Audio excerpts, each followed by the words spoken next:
This is a topic that is near and dear to my heart, and I have been looking forward to talking to you about it since the new year. Last year, I recorded a podcast with a couple of women, and we were talking about women in entrepreneurship and women and finances.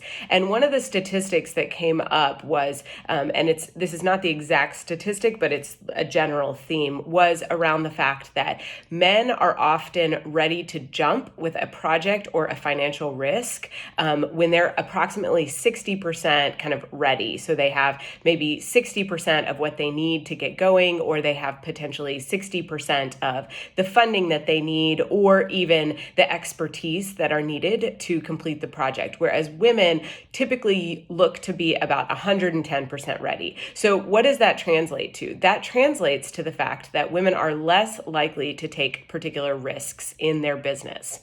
So I started thinking about how often I hear about women getting dressed. And if they are not 110% ready, all that starts to happen is there starts to be like lowered self-esteem, questioning, and self-doubt. And then the worst, which I hear about all the time, is I'm just going to cancel my plans.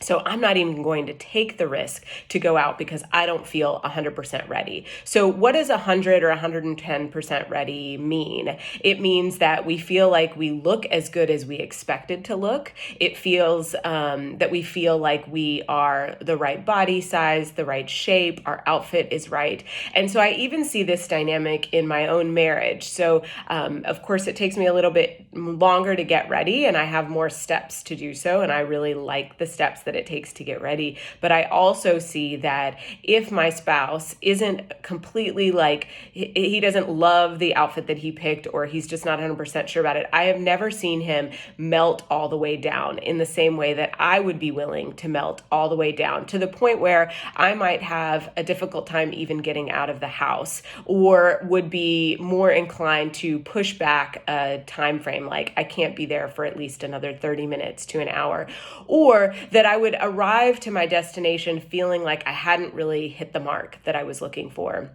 And so I just want to talk about this as a societal structure that's really important to think about when we think about the differences between how women are conditioned and how men are conditioned. It's so important to remember that this is structural, and this isn't actually how we need to be thinking about ourselves and getting ready. So my challenge to you is that over the next few weeks, I want you to consider, can I leave the house at 60%?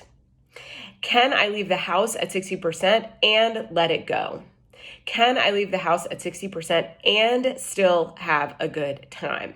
One of my favorite things that I learned that I use for myself often is to look in the mirror briefly upon getting dressed, say good enough, and walk out the door.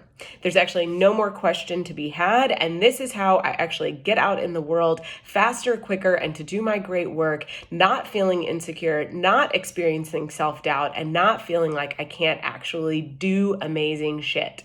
So that is my commitment to myself, that I'm not going to be held back by not feeling like enough based on how I'm going to dress or how I show up looking in the world. And I want to suggest that you make that commitment to yourself too. So just for the next 2 weeks, go ahead and consider, can I just leave the house at 60% and still have a good time? We have great work to do in this world, women, of course, men as well, but I'm speaking directly to you women so we can kind of move over this glass ceiling. Okay, my loves, blessings.